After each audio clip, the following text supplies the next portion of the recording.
Mais alors l'aval pourquoi du tourner autour Parlement. du pot? Non, Bon. il le faut. C'est symbolique, c'est Oui, important. Il bon. faut dire aux Camerounais, c'est votre affaire, c'est notre guerre, c'est... Allons-y ensemble. Alors, nous le faisons. Donc, ne trouvez pas... Je voulais juste Allez-y, poser Kenda. Ce n'est pas une pour nous question. l'occasion Serge de Espoir, dire... Serge oui, Espoir, oui, tu es président de la République du Cameroun.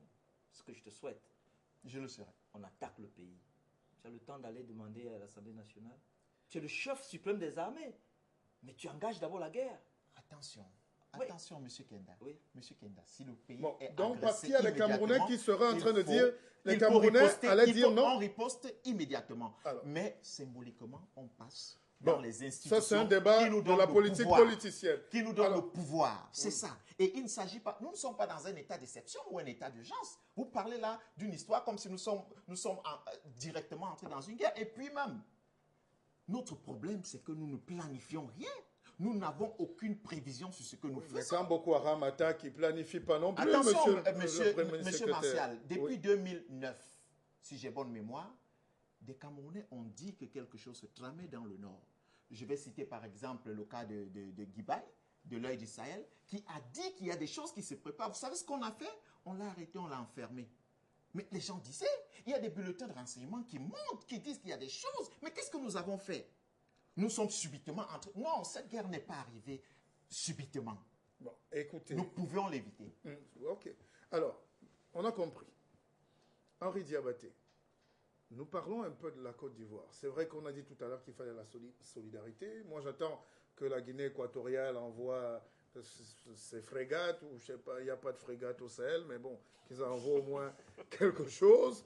J'attends du Gabon qu'il réagisse, j'attends du Congo. Voilà, il y a le lac Tchad. Les gars ont égorgé les Tchadiens passant par les avec les pirogues. Donc, on a besoin de l'assistance de tout le monde. Bon, mettons un peu ça en sourdine maintenant. Il y a la Côte d'Ivoire qui nous interpelle. Parce que depuis 2000, quand même, il se passe des choses là-bas, dans ce pôle 15 ans, hein. voilà, africain. Alors, les élections, c'est en octobre. Ouattara, si on va le juger sur son bilan, pour moi, il est satisfaisant, mais qui suis-je? À part moi. Alors, quel est votre regard, vous qui connaissez un peu plus la politique, dans cette ère-là, et après Aristide Kenda, qui vit à Abidjan depuis 25 ans, va intervenir? Ça, il faut dire peut-être sur le plan économique, je peux dire qu'il a réussi à faire bouger, l'éléphant a bougé. C'est-à-dire malgré la longue guerre et la récession économique qui s'en est suivie, il faut dire que sur le plan économique, la Côte d'Ivoire est redevenue le grand pôle économique de la sous-région. Donc je crois qu'il a réussi à, peut-être qu'il n'a pas réussi à tenir toutes ses promesses, mais il a réussi à faire redécoller la machine. Bon, mais maintenant, sur le plan politique, le vrai problème, c'est qu'il n'a pas réussi à combler toutes les attentes sur le plan politique. Le premier problème, le premier chantier, c'était la réconciliation nationale. Mais celle-ci, il a largement prouvé son incapacité à réconcilier tous les Ivoiriens. Oh, un petit bémol quand même. Non. Là. Il a réussi. Moi, je n'ai jamais vu ça, un chef d'État qui livre un autre chef d'État. En Afrique, c'est une exception. Un chef d'État qui livre un autre chef d'État à la vindicte populaire. Cela ne se fait pas en Afrique. Vous savez, je vais vous raconter une histoire. Nous sommes en 1750 et Cheikh Amadou est blessé et il va se cacher. Il va se cacher dans le Massina, chez ses oncles, et ses adversaires viennent le chercher. Ils disent, tu as un homme, on cherche un chien, notre chien qui est blessé et il est caché chez toi. Il a dit non. Chez nous, on ne fait pas ça. Chez nous, en Afrique, on ne fait pas ça. Quand un homme est blessé, tu le gardes. Tu le gardes chez toi. Ouattara aurait pu garder Gbagbo chez lui. Et le juger, le faire juger par un tribunal d'exception en Côte d'Ivoire. C'est trop facile, monsieur Diabaté. Diabaté. C'est trop facile. Il aurait pu le faire, il aurait pu juger tous les Ivoiriens en Côte d'Ivoire et faire une paix de braves. Mais vous êtes un pro-Gbagbo, vous? Non, c'est pas juste. C'est pas un débat de pro ou pas. C'est pas un débat de pro ou pas, mais il aurait pu juger Gbagbo et faire la paix des braves dans le cadre de la réconciliation nationale, de manière à apaiser les esprits. Monsieur Diabaté. Aristide Kenda. D'ailleurs, nous serons à Abidjan, 90 minutes politiques. On sera là pour couvrir les élections, on sera en direct. Je ne sais pas si vous avez vécu dans un pays en guerre. Quand les gens aussi un pays en guerre. Non. Je veux dire dans la ville. Est-ce que vous avez entendu les bruits des kalachnikovs, des obus? Je ne sais pas si vous avez vécu ça. Oui, Moi, le 6 avril 84, nous, on a vécu ça pendant 2 jours. non, c'était pas la guerre. C'était la guerre. Alors, je vais te dire, M. Diabaté, quand les rebelles, le commando invisible sort d'Abobo, le premier commissariat qu'ils prennent, c'est au commissariat du 22e. Moi, j'habite juste en face. J'ai vu les combats en face. Pendant 2 semaines, j'ai vécu la guerre. Quand le président Ouattara prend le pouvoir, en avril 2011, quand Gbagbo tombe, il n'y a aucun commissariat à Abidjan. Il n'y a aucun bout de papier dans l'administration ivoirienne. Lorsque la première réunion qu'Ahmed Bakayoko fait en tant que ministre de l'Intérieur avec les policiers, il y a 2 ou 3 commissaires. Quand on récupère Gbagbo, le président Ouattara a tellement peur qu'on lui fasse du mal qu'il envoie au nord pour le protéger. Même jusque-là, il a peur qu'on lui... Parce que ces gars ne voulaient pas laisser. Et c'est parce qu'ils le respectent beaucoup. Et je crois que c'est parce qu'il avait tellement peur qu'on lui fasse du mal qu'il a voulu s'en débarrasser en le remettant à la communauté internationale. Mais je ne dis pas que c'est une bonne chose. Politiquement, ce fut une grosse erreur. Et profondément, ça divise. Mais seulement, à la place de M. Ouattara, je ne sais pas comment un autre aurait réagi. Parce que Ouattara a tout fait. Il a même dit ne le tuez pas. Je l'envoyais en exil. Ouais. Oui, mais vous savez, et quand M. Ouattara prend le pouvoir, il a tellement cherché ce pouvoir, il a tellement dit que si je prends le pouvoir, je vais changer les conditions de vie des Ivoiriens. C'est pour ça qu'il parle d'émergence. Et il explique, en août dernier, lors de la fête de l'indépendance, que l'émergence, ce n'est rien d'autre que de tirer un plus grand nombre de la pauvreté vers des conditions plus acceptables. Que ce n'est rien d'autre. Et il se met donc à travailler, il voyage, il se bat. Le premier salaire qu'il paye, il est obligé d'aller chercher l'argent à l'extérieur pour venir payer les employés. Donc, à sa place... Alors, Moi, sur le Aristide plan Kenda politique, Kenda. moi, je veux connaître son bilan alors sur le plan politique. Attendez. Aristide Kenda Kenda. Est-ce que vous pouvez dire devant les téléspectateurs aujourd'hui que Ouattara a apporté sa science infuse de l'économie au service du peuple ivoirien qui en profite aujourd'hui? Est-ce qu'on vit mieux à Abidjan? Parce que nous, on a vu à la télé des échangeurs 5 étoiles, 5 niveaux. Si ça venait en Dokoti, on ne serait pas fâché. Alors, je vais expliquer sociologiquement. À l'époque, en Côte d'Ivoire, il y avait beaucoup d'argent qui circulait. Mais généralement, quand on dit que beaucoup d'argent circule, c'est parce que les gens ont des revenus qui ne sont pas directement liés à leur salaire. Ils sont dans des postes où... Et quand M. Ouattara arrive, c'est un économiste, il ferme tous les tuyaux. Il récupère tout... Dans la bonne gestion. La bonne gestion. Il récupère tout l'argent pour mettre au service de l'intérêt général. Ce n'est pas toujours facile à comprendre. Parce que vous êtes habitué à un certain train de vie. Les gens étaient... Aujourd'hui, à Abidjan, les gens se plaignent. C'est vrai. Les gens disent que l'argent ne circule pas. Mais le président Ouattara leur promet de faire des choses dans l'intérêt général. Et c'est toujours difficile à comprendre. Mais qu'est-ce qu'il a déjà fait? Parce que, est-ce qu'on voit plus de lumière? Est-ce qu'on voit plus de... Sur le plan politique, c'est ça qui est intéressant. Non, tu vois, M. Diabaté est obligé de dire sur le plan politique. Serge Espoir va rebondir sur le plan économique, sur le plan des infrastructures, on va y arriver. Mais il a fait beaucoup. Il a rénové l'université, toutes les 5 universités. Il a refait les routes, l'autoroute du Nord. Il a fait le pont Henri-Conan Bédier. Il est en train de lancer la couverture maladie universelle en ce moment. Bon, ce que Diabaté dit et qui est vrai, c'est que dans le processus de réconciliation, il y a encore beaucoup à faire. Mais ça se comprend aussi. C'est parce que la Côte d'Ivoire est profondément divisée et que Gbagbo, à lui seul, pèse quand même 45%, 46% de l'électorat. Et quand Laurent Gbagbo se retrouve à la haie, il y a une partie de la Côte d'Ivoire qui estime qu'elle est en prison.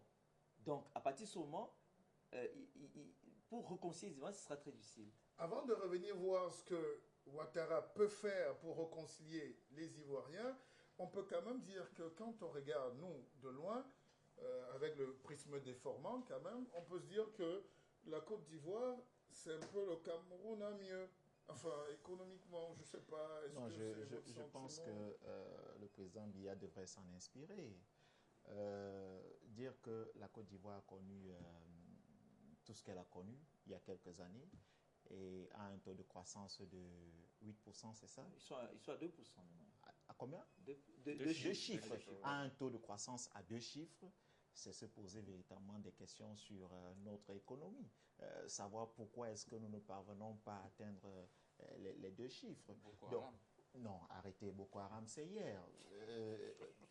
Voir que le Rwanda aussi, qui a connu un génocide, est aujourd'hui le 2e pays mondial en matière doing business. on se pose des questions en matière de... Tout se garantit par la bonne gouvernance.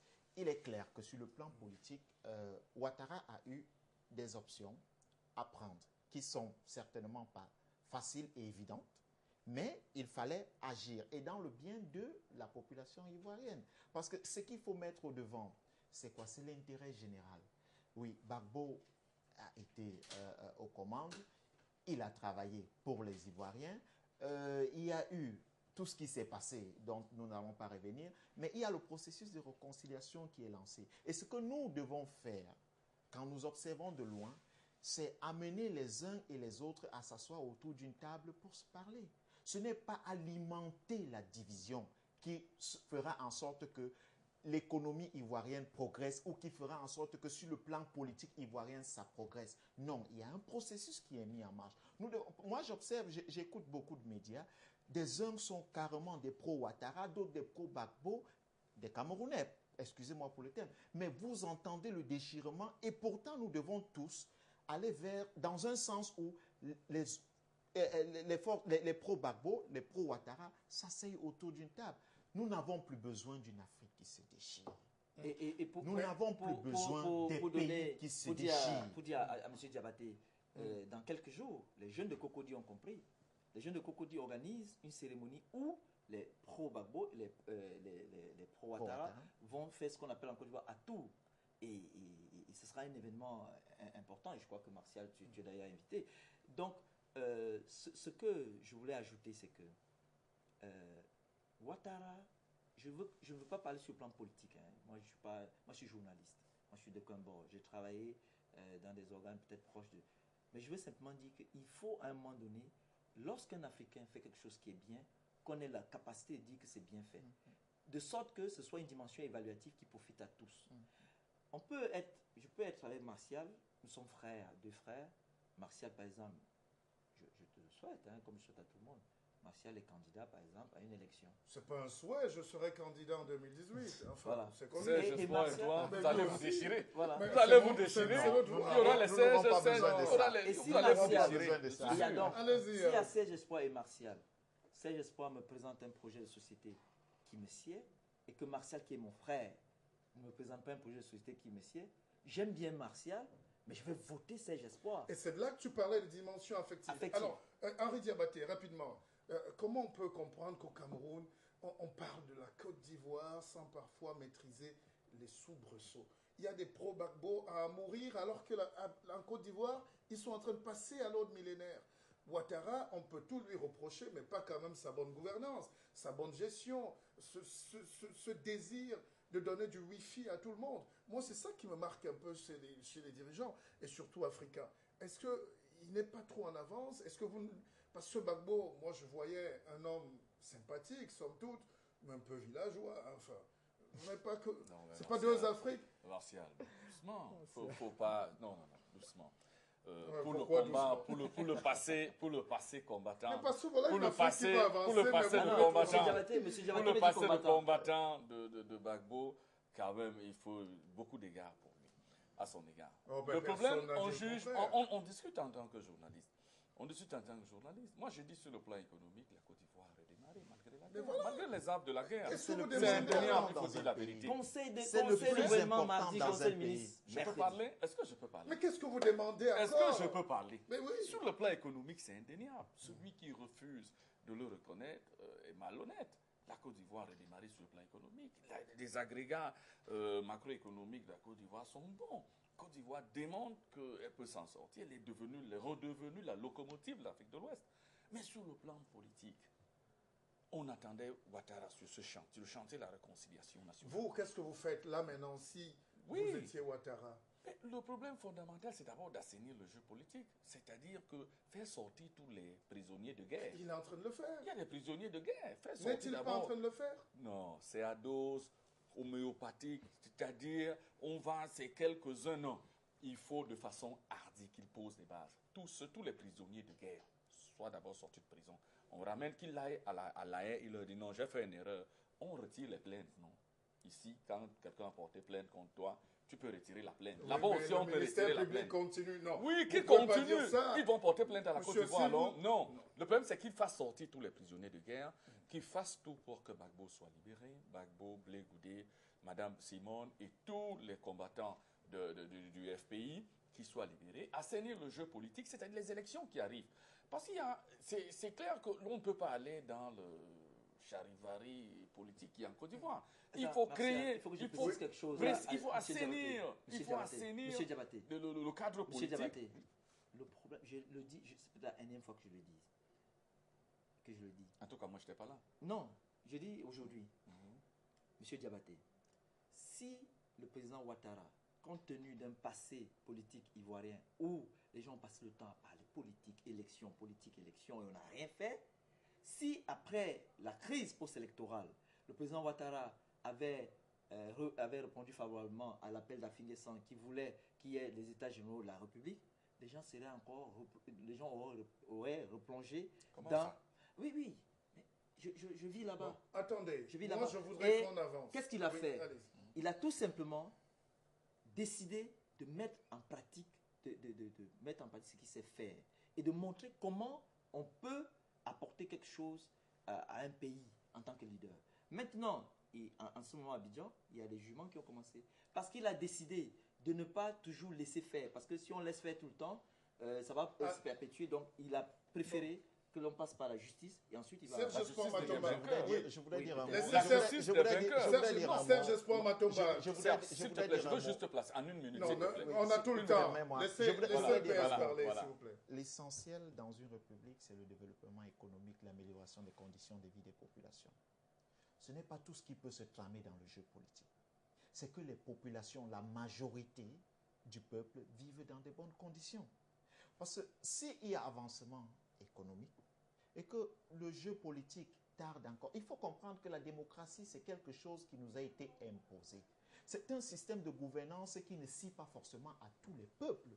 Ça, il faut comprendre. Et aller sur l'essentiel qui est les bonnes conditions pour tout le peuple. Alors, on ne devrait pas, permettez-moi, on ne devrait pas s'attarder. Oui, je peux vous rassurer, je suis certain que Gbagbo sortira de prison. Je ne suis pas pour le fait que